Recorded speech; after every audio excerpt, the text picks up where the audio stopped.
الحمد لله كفى وسلام على عباده الذين اصطفى أما بعد. قال رسول الله صلى الله عليه وسلم: لا يحل للرجل أن يهجر أخاه فوق 3 ليال يلتقيان فيعرض هذا ويعرض هذا وخيرهما الذي يبدأ بالسلام. یہ روایت بخاری شریف اور مسلم شریف دونوں کی. آج آپ کے سامنے اپنے ماحول اور اپنے معاشرے سے متعلق بعض ایسی باتیں ذکر کرنے کا جی چاہ رہا ہے کہ جو خرابیاں ہیں بے شعوری میں ہم ان خرابیوں کو رکھے ہوئے ہیں، پال رہے ہیں. اگر وہ خرابیاں ہم سے دور ہو جائیں گی تو ہمارے رب ہم سے راضی ہو جائیں گے. اللہ کی رحمت جو ہم سے دور ہو جاتی ہے وہ قریب ہو جائے گی. اس کے لیے بنیادی چیز جو یاد رکھنے کی ہے وہ یہ ہے کہ چراغ سے چراغ جلتا ہے. یعنی ایک مسلمان کے اندر اگر ایمان کامل ہے اور اعمال صالحہ سے وہ مسلمان مزین ہے تو آزو بازو والے کو وہ اپنا یقین منتقل کرے گا اور ان کے ساتھ رہنے والا بھی ان کی طرح نیک ہو جائے گا. نبی کریم صلی اللہ علیہ وسلم یہ آفتاب ہدایت ہیں. جب نبی کریم صلی اللہ علیہ وسلم مکہ کی سرزمین پر طلوع ہوئے تو اپنی روشنی بانٹی. حضرت ابو بکر کو دی، حضرت عمر کو دی، حضرت خدیجہ کو دی، حضرت علی کو دی، حضرت زید کو دی، حضرت یاسر کو دی، حضرت بلال کو دی، حضرت صہیب کو دی. ان سب کو نبی کریم صلی اللہ علیہ وسلم نے اپنے آفتاب کی روشنی عنایت فرمائی. پھر ان صحابہ کرام میں جو روشنی آ گئی اور ہدایت کی چنگاری آ گئی تو وہ لے کر کے دوسرے کے پاس پہنچے اور دوسروں نے ایمان قبول کیا. پھر تیسرے کے پاس پہنچے، تیسرے نے ایمان قبول کیا. یہاں تک کہ ایمان اور اعمال صالحہ کا چرچا مکہ مکرمہ میں ہونے لگا. حضرت ابوبکر صدیق رضی اللہ تعالیٰ عنہ کو قرآن پاک کا نور مل گیا. جب یہ تلاوت کرتے تھے تو خود دہل جاتے تھے اور رونے لگتے تھے. سامنے والا سن کر کے بھی متاثر ہوتا، ایسا متاثر ہوتا کہ جیسے کہ اس نے ایسا کلام سنا ہی نہیں. اس کی آنکھوں میں بھی آنسو آنے لگتا تھا. مشرکین مکہ نے حضرت ابوبکر پہ پابندی لگا دی کہ آپ بھول کر کے تلاوت نہیں کیا کیجیے، آپ کو عبادت کرنی ہے تو آپ اپنے گھر میں عبادت کیجیے. تو حضرت ابوبکر نے کہا کہ چلو ٹھیک ہے. حضرت اپنے گھر میں ہی صحن میں زور سے تلاوت کیا کرتے تھے تو مشرکین کے بچے ان کے بڑے اور چھوٹے سب کان لگا کر کے آ کر کے سننے لگتے تھے. تو اس طرح سے حضرت ابوبکر نے وہ روشنی جو نبی کریم صلی اللہ علیہ وسلم سے ملی تھی اس روشنی کو پھیلایا. حضرت عمر نے پھیلایا اور پھیلتے پھیلتے تھوڑے ہی دن میں مکہ مکرمہ کے بعد مدینہ منورہ میں یہ روشنی پہنچی اور پورا مدینہ منورہ روشن ہو گیا. پھر صحابہ کرام نے اور آگے بات بڑھائی یہاں تک کہ حجۃ الوداع میں جناب محمد رسول اللہ صلی اللہ علیہ وسلم نے اعلان فرمایا کہ اے میرے صحابہ تم لوگ گواہ رہو کیا میں نے جو وہ پیغام جو اللہ تبارک و تعالیٰ کا تھا تم لوگوں کو پہنچا دیا یا نہیں پہنچایا. سب لوگوں نے کہا کہ ہاں آپ نے اللہ کا پیغام جو آسمان سے ملا تھا وہ ہم تک پہنچا دیا. نبی کریم صلی اللہ علیہ وسلم نے کہا اے اللہ آپ گواہ رہیں، اللہم اشہد، اے اللہ آپ گواہ رہیں۔ اللہ کے نبی صلی اللہ علیہ وسلم نے اپنی روشنی بانٹ کر کے پورا کر دیا۔ اس کے بعد نبی کریم صلی اللہ علیہ وسلم کا ارشاد ہوا، بخاری شریف کی روایت ہے کہ فَلْيُبَلِّغِ الشَّاهِدُ الْغَائِبَ، کہ جتنے لوگ یہاں پر موجود ہیں سب لوگ ان لوگوں تک ہمارے پیغام کو پہنچائیں جو یہاں پر موجود نہیں ہیں۔ بہت سے صحابہ کرام کا مجمع تھا، بہت سے صحابہ کرام جن کا جس طرف رخ تھا اس طرف نکل گئے، اپنے گھوڑے کو جس طرف رخ تھا اس طرف نکل گئے اور انہیں زمین پہ وہ کلمہ کو لے کر کے پھیلنے لگے۔ پھیلتے پھیلتے یہ کہا جاتا ہے کہ یہ ہندوستان نہایت متبرک زمین ہے کہ پہلی صدی ہجری میں ہی اسلام یہاں آ گیا۔ تو میرے محترم، چراغ سے چراغ جلتا ہے۔ پہلے زمانے میں ماچس، لائٹر وغیرہ کا انتظام نہیں تھا، تو ایک گھر میں چراغ جلایا جاتا تھا، ایک گھر میں چولہا جلایا جاتا تھا، پھر اس گھر سے آگ لے کر کے پھر دوسرے گھر میں دوسرے آنگن میں چولہا جلایا جاتا تھا۔ اس طرح سے ایک مثل مشہور ہے، اردو کا ایک محاورہ ہے کہ چراغ سے چراغ جلتا ہے۔ تو یہ ایمان ایک چراغ ہے، اس چراغ کو جلائیں اور دوسرے تک پہنچائیں۔ ایمان سمیٹ کر کے اپنے سینے میں صرف رکھنے کے لیے نہیں ہے، ایمان بانٹنے کے لیے ہے۔ نبی کریم صلی اللہ علیہ وسلم اور آپ کے صحابہ اور آپ کے تابعین اور آپ کے تبع تابعین اگر محنت نہیں کرتے تو روئے زمین پر یہ ایمان نہیں پھیلتا اور ہم لوگ ایمان والے نہیں ہوتے۔ اس لیے یہ ایمان پھیلنے کے لیے آیا ہے۔ رات خواتین کی طرف سے ایک پرچی آئی تو اس میں کئی مسئلے انہوں نے پوچھے، تقریباً 5 رخ کی انہوں نے گفتگو کی اور کہا کہ آج کیا بات ہے کہ ہمارا اسلام، ہم مسلمان ہی کے درمیان اصلاح کی باتیں کرتے ہیں اور ماشاءاللہ تبلیغی جماعت کی برکت سے خوب کام ہو رہا ہے، مگر غیر مسلم میں اسلام کا کام ہم نہیں کرتے، ہم کو انہیں پہنچانا ہے۔ پہلے تو ایسا تھا کہ مسلمان کو غیر مسلم دیکھتے تو خود پوچھتے تھے کہ تم اتنے اچھے کیوں ہو، تو وہ کہتے تھے کہ ہمارے اندر ایمان ہے، ہم اللہ کو ایک مانتے ہیں، جناب محمد رسول اللہ صلی اللہ علیہ وسلم کو آخری نبی مانتے ہیں۔ تو دیکھ کر کے خود ہی کہہ دیتا تھا کہ مجھے بھی اپنے جیسا بنا لو۔ لیکن آج ہمارا حال اتنا برا ہو گیا ہے کہ ہم اسلام کے سمجھنے کے لیے، غیر مسلموں کو اسلام کے سمجھنے کے لیے مسلمانوں کو دیکھ کر کے تسلی نہیں ہوتی ہے۔ وہ جا کر کے مسلمانوں کی کتابیں پڑھتے ہیں، قرآن پاک کے ترجمے پڑھتے ہیں، اللہ کے نبی صلی اللہ علیہ وسلم کی سیرت پڑھتے ہیں، صحابہ کرام کے کارنامے پڑھتے ہیں، تب وہ سمجھتے ہیں کہ ایمان کیا ہے۔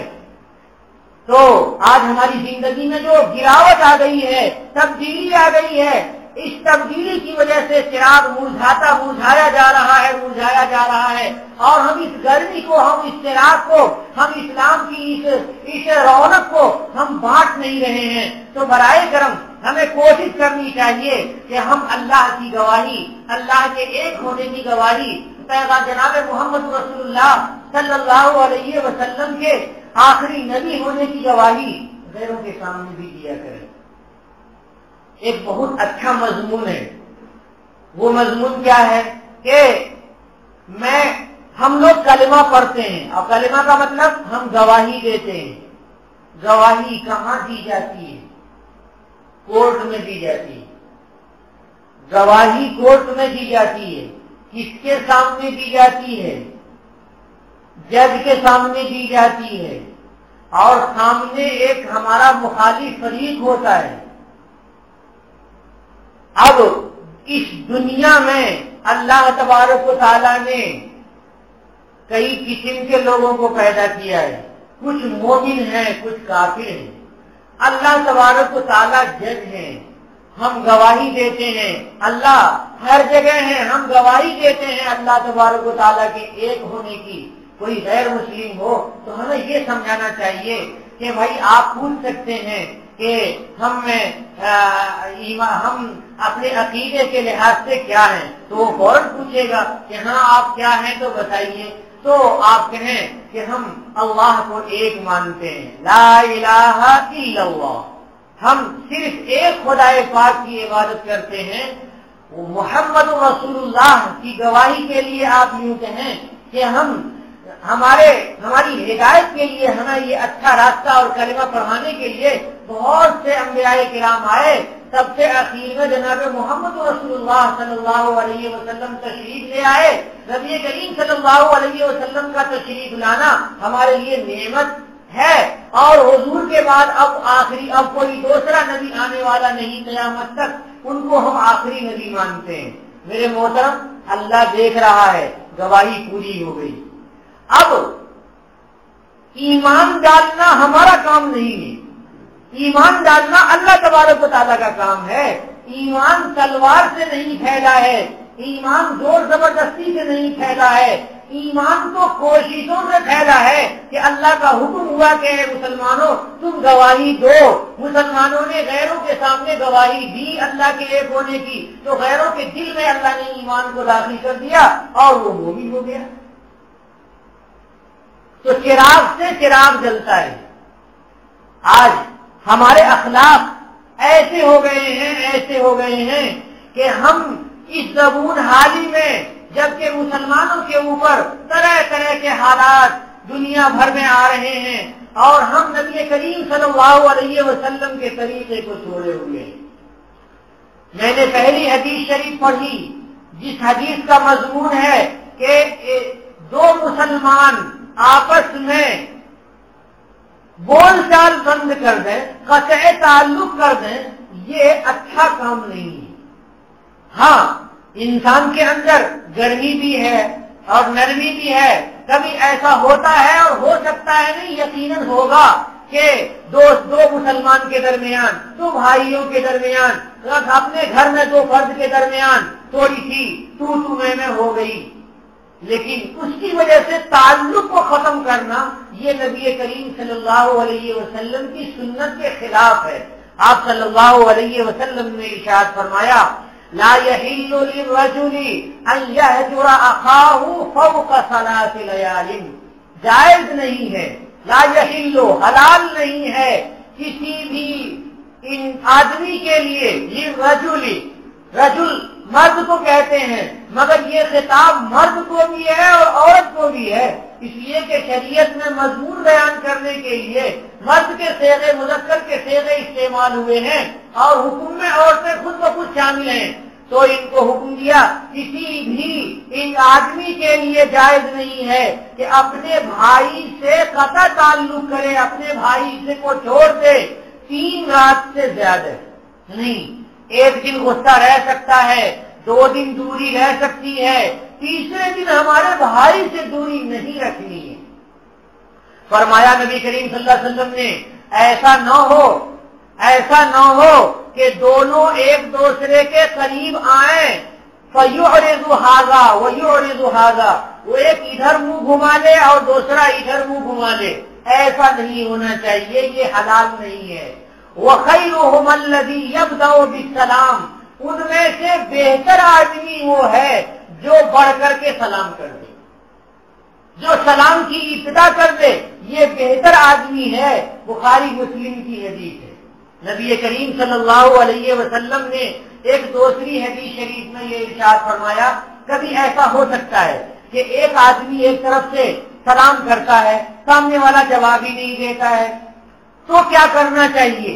تو ایسی صورت میں نبی کریم صلی اللہ علیہ وسلم نے ہماری رہنمائی فرمائی کہ دیکھو، ایک مرتبہ تم سلام کرو اور جواب کا انتظار کرو، اگر وہ جواب دے دیتا ہے تو ٹھیک ہے، اگر نہیں دیتا ہے تو دوبارہ پھر سلام کرو، اگر وہ جواب دے دیتا ہے تو ٹھیک ہے، اگر نہیں دیتا ہے تو پھر تیسری مرتبہ سلام کرو، اگر تیسری مرتبہ بھی وہ جواب نہیں دیتا ہے تو اس کا گناہ اس کے ساتھ ہے، تمہارے ساتھ نہیں۔ تمہارا دل صاف ہو گیا اور تم نے جتنی کوشش کرنی تھی اتنی کوشش تم نے کر لی۔ ابو داؤد شریف کی روایت ہے، فرماتے ہیں نبی کریم صلی اللہ علیہ وسلم، لا يكون لمسلم ان يهجر مسلما، جائز نہیں ہے، ایسا نہیں ہو سکتا کہ ایک مسلمان قطع تعلق کرے دوسرے مسلمان سے فوق ثلاثین 3 دن سے زیادہ، 3 رات کے ہیں یا 3 دن کے ہیں، 3 دن سے زیادہ، فَإِذَا لَقِيَهُ مُسْلِمٌ فَإِذَا لَقِيَهُ سَلَّمَ عَلَيْهِ 3 مرات، تو جب ایک بھائی کی دوسرے سے ملاقات ہو تو سلام کرے، کیا مرتبہ سلام کرے؟ 3 مرات، 3 مرتبہ سلام کرے۔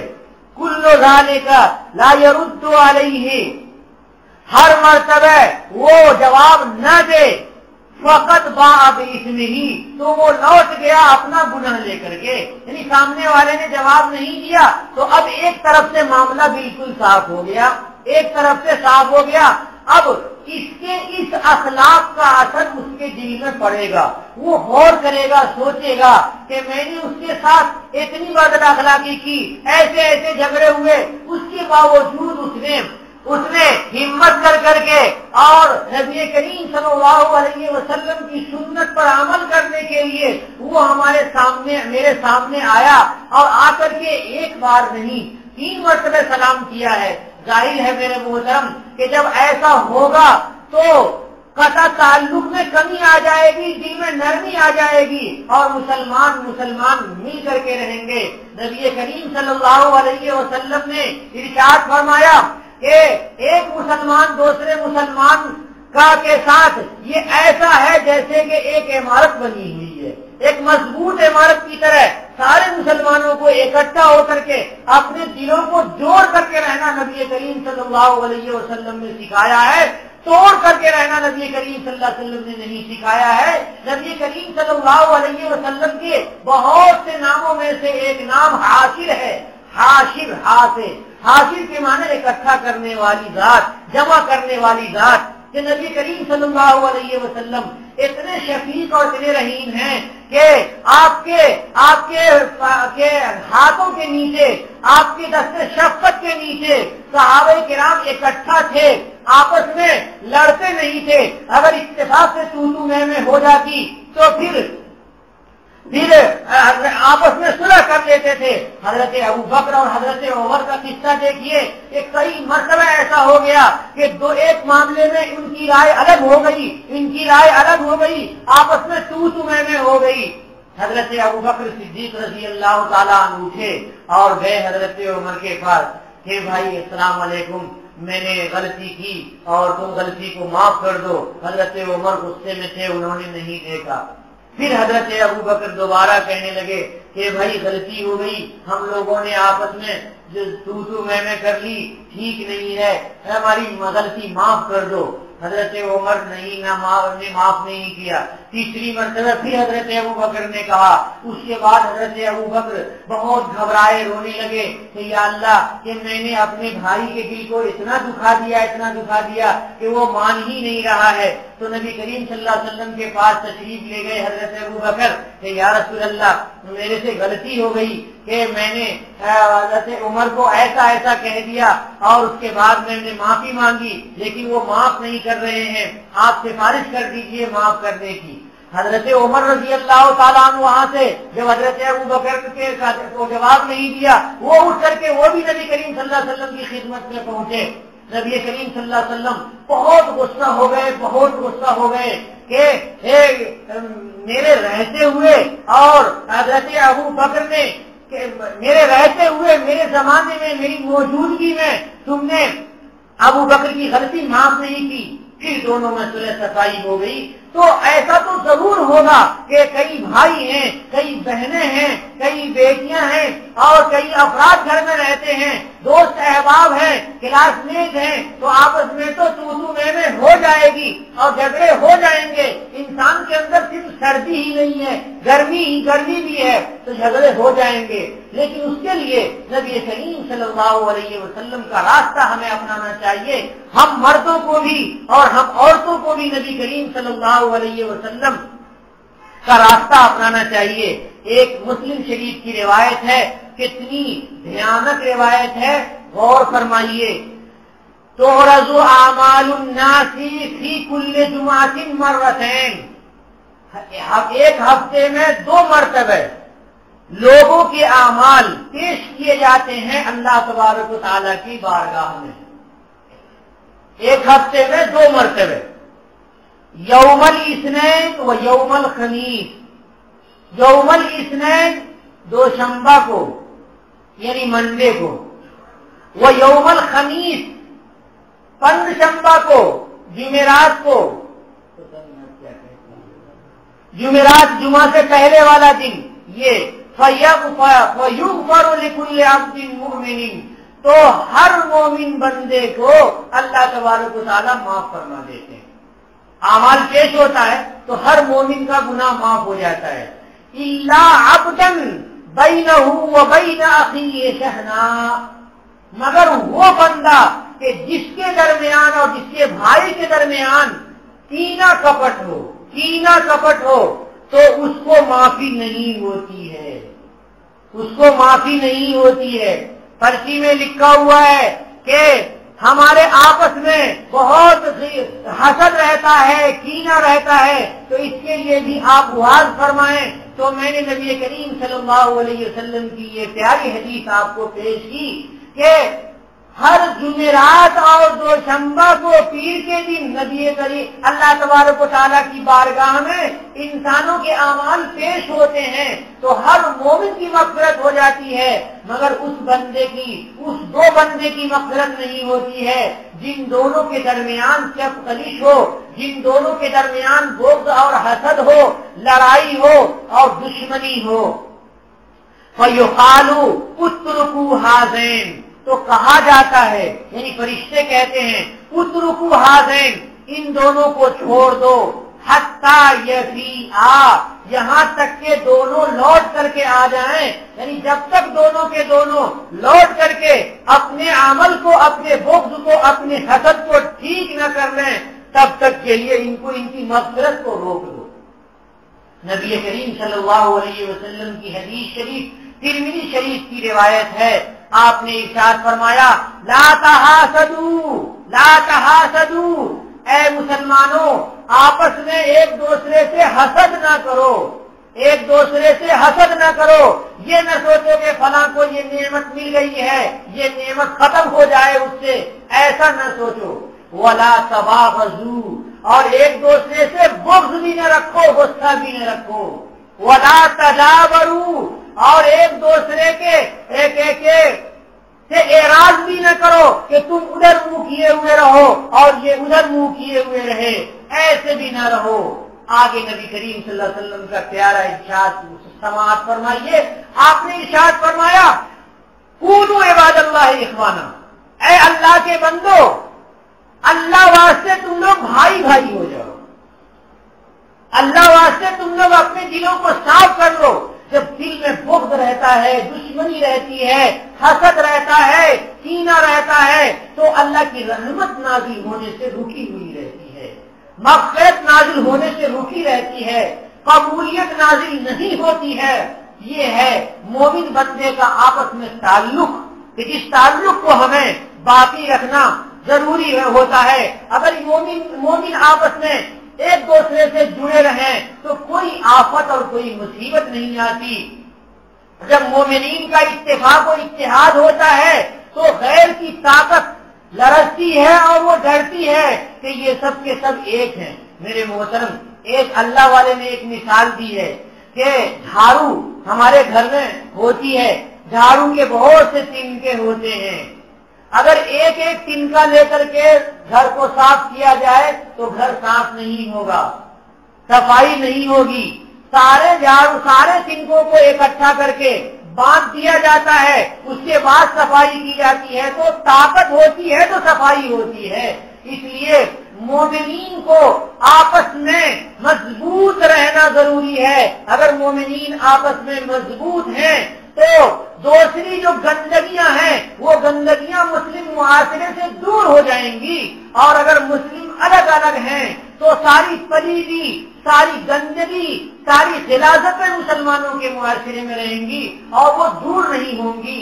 یہ سارے احکامات مردوں کے لیے بھی ہیں اور یہ سارے احکامات عورتوں کے لیے بھی اللہ تبارک و تعالیٰ نے بیان کیے ہیں۔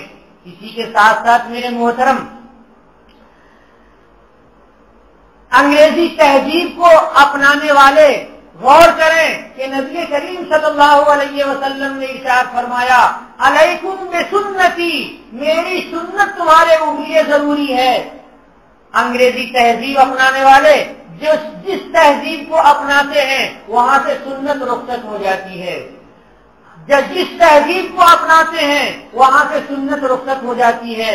اب کھانے میں دیکھیے کہ آپ کا پرنامبر تو ماشاءاللہ بہت اچھا شہر معلوم ہوتا ہے، ہمارے علاقے میں کھانے کی سنتیں ختم ہو رہی ہیں۔ شادیوں میں بفے سسٹم ہوتا ہے، بیل کی طرح کھانے کھانے کو لوگ پسند کرتے ہیں اور کہتے ہیں کہ یہ بہت اچھا ڈھنگ ہے، اچھا طرز ہے۔ کیوں؟ اس لیے کہ انگریزوں نے اپنایا ہے، ان کے پاس ڈالر ہیں، یورو ہیں اور ساری دنیا کی طاقت، اقتصادی طاقت، سیاسی طاقت، علمی اور ٹیکنالوجی کی ساری طاقتیں ان کے ہاتھ میں ہیں، تو بس ان کی تہذیب کو کے پیچھے چلو۔ ہائے ہائے، ہم مسلمان کہاں چلے گئے؟ ہمیں تو نبی کریم صلی اللہ علیہ وسلم کی سنت پہ عمل کرنا تھا۔ نبی کریم صلی اللہ علیہ وسلم نے ارشاد فرمایا کہ ترکت فیکم امرین، میں نے تمہارے درمیان دو چیزیں چھوڑی ہیں، کتاب اللہ و سنتی، کہ ایک اللہ کی کتاب ہے اور ایک میری سنت ہے، لن تضلوا بعدی، کہ ان دونوں کو اگر تم تھامے رہو گے تو تم گمراہ نہیں ہوگے۔ آج ہم سنتوں کو چھوڑ رہے ہیں، صحابہ کرام سنتوں کو نہیں چھوڑتے تھے۔ صحابہ کرام میں سے ایک صحابی جا رہے ہیں ایک بادشاہ کے پاس، کسی نے کہا کہ وہ لوگ ٹخنے سے نیچے پیجامہ پہنتے ہیں، تم بھی اپنی لنگی نیچے کر لو۔ صحیح، اگر نیچی نہیں کرو گے تو وہ تمہیں نیچ سمجھیں گے۔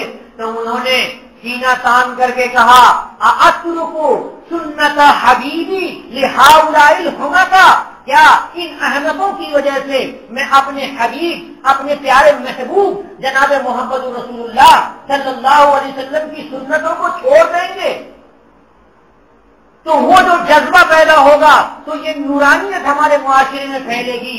اگر ہمارے اندر جذبہ نہیں ہے تو نورانیت نہیں پھیلے گی۔ ہم موبائل کو اس کا استعمال کریں، صحیح استعمال کریں، اللہ کے لیے استعمال کریں، غیر کے لیے نہ استعمال کریں۔ آج شیطان نے ہمیں ایک پٹی پڑھا دی، ارے موبائل میں اتنے سارے خرافات رہتے ہیں، اتنی گندگی ان کی فلمیں، اتنے گانے اور اتنی تصویریں اور اناپ اور شناپ ساری چیزیں رہتی ہیں، اس میں تم قرآن پاک کو رکھو گے تو قرآن پاک کو ناپاک ہو جائے گا۔ تو بندہ کیا کرتا ہے؟ قرآن کو نکالو قرآن کو، موبائل سے قرآن کو نکال دیا، اب بچا کیا؟ اب ساری کی ساری گندگیاں، اب شیطان بہت سکون محسوس کر رہا ہے موبائل میں۔ حالانکہ ہونا تو یہ چاہیے، مسلم مومن کے ایمان کا جذبہ یہ بتاتا ہے کہ ہونا یہ چاہیے کہ قرآن پاک رکھیں، دینی کتابیں رکھیں، حضور کی سنتیں رکھیں، بہت سی اچھی اچھی چیزیں نیٹ پہ آتی رہتی ہیں ان کو رکھیں، اپنے بزرگوں کی کتابوں کو رکھیں اور خرافات کو، دنیا داری کو، فلموں کو، اسٹوری کو، گانے کو، بجانے کو، گندی تصویروں کو، سب کو نکال کر کے اپنے موبائل کو نہایت ہی کلین رکھیں، تاکہ اللہ تبارک و تعالیٰ کے یہاں اچانک کہیں جانے کا وقت آ گیا تو معلوم ہوگا کہ بھائی دیکھو اس کے کوٹے میں کیا ہے، میموری میں کیا ہے، یہ موبائل استعمال کرتا تھا، یہ میموری میں کیا کیا رکھا کرتا تھا، تو فرشتے پکڑیں گے، تماچے ماریں گے، وہاں بچانے والا باپ بھی نہیں رہے گا۔ ٹیلی ویژن سے آج ہمارے معاشرے میں اتنی برائیاں پھیل رہی ہیں، وہ سب ٹیلی ویژن کی دین ہے۔ آپ کے شہر میں ایک بڑی اچھی خصوصیت میں دیکھتا ہوں کہ گانے بجانے کی آواز، لاؤڈ اسپیکر کی آواز سے آپ لوگ پریشان نہیں ہوتے ہیں۔ آپ ہماری طرف جا کر کے دیکھیے کہ اتنے گانے، اتنے ہوش اور اتنے ہنگامے ہوتے ہیں، اتنے ڈھول جماتے رہتے ہیں کہ آدمی کا سونا برا ہو جاتا ہے، ایک دم پریشان ہو جاتا ہے انسان، نہ تو بیمار کو سکون، نہ تو عورت کو سکون، نہ تو بچے کو سکون، نہ تو بوڑھے کو سکون، ان لوگوں کا بھی لوگ خیال نہیں کرتے ہیں، اتنے گانے بجانے ہوتے رہتے ہیں۔ پھر بھی ہو سکتا ہے کہ اندرون ماحول میں کچھ اس طرح کی خرابیاں ہوں تو میرے محترم ان کو دور کرنے کی کوشش کیجیے. آپ دور کریں گے تو اللہ کی رحمت آپ کے شہر پہ نازل ہوگی اور اللہ تبارک و تعالیٰ کے اور برکت سے قریب ہوں گے. اللہ تبارک و تعالیٰ کا جو نور ہے اسلام اس سے قریب ہوں گے اور آپ کا دل منزہ ہو جائے گا, مزکہ ہو جائے گا اور آپ کے دماغ میں صرف اللہ کے نبی صلی اللہ علیہ وسلم کی شریعت کی محبت رہے گی اور دوسری چیزیں نہیں رہیں گی. نبی کریم صلی اللہ علیہ وسلم نے ارشاد, اللہ تبارک و تعالیٰ نے ارشاد فرمایا غیبت کے سلسلے میں, فرمایا وَلَا يَغْتَبْ بَعْضُكُمْ بَعْضًا. ہم لوگوں کا بہترین مشغلہ رہتا ہے کہ ہم غیبتیں کرتے ہیں, رمضان کے روزے بھی ہمارے خراب ہوتے رہتے ہیں, ہم فضائل اعمال بار بار سنتے ہیں کہ غیبتوں میں یہ ہوتا ہے, یہ خرابی اور روزے کی محنت تمہاری بیکار اور یہ ساری نحوستیں داخل ہو جاتی ہیں, پھر بھی ہم نہیں چھوڑتے ہیں. اللہ کے نبی اللہ تبارک و تعالیٰ نے سورہ حجرات میں ارشاد فرمایا وَلَا يَغْتَبْ بَعْضُكُمْ بَعْضًا کہ تم میں کا کوئی کسی کی غیبت نہ کرے. غیبت کسے کہتے ہیں؟ فرمایا ذکر کا اخاک بما یکرہ کہ تمہارا اپنے بھائی کی ایسی بات ذکر کرنا جس کے ذکر کو تمہارا بھائی ناپسند کرتا ہے, یہ ہے غیبت. آج ہم رمضان میں روزے کی حالت میں غیبت کرتے ہیں. روزے کے علاوہ جب رمضان ختم ہوتا ہے تو سمجھتے ہیں کہ بس چھٹی ہو گئی, سارے شیاطین کھول دیے گئے ہیں, اب فرشتے بند ہو گئے ہیں, اب چھٹی ہو گئی, اب چلو سارے گناہ کرو. تو مسلمان معاشرے میں پھر سے وہ سارے گناہ آ جاتے ہیں. تو فائدہ کیا ہوگا ہمارے روزے سے, فائدہ کیا ہوگا ہماری تربیت سے, فائدہ کیا ہوگا رمضان میں تقریریں سن کر کے؟ میرے محترم, سننے سے زیادہ کرنے کا فائدہ, سننے سے فائدہ کم ہے اور کرنے کا فائدہ زیادہ ہے. انسان چند الفاظ سن لینے کے بعد جب اپنے کردار کو درست کرتا ہے تو اس کی قیمت, اس کی اہمیت زیادہ ہوتی ہے, اسی کی قدر ہے.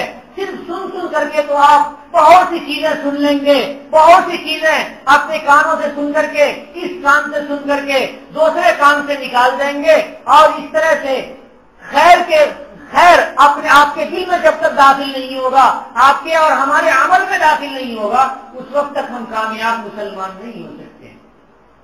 ہو گیا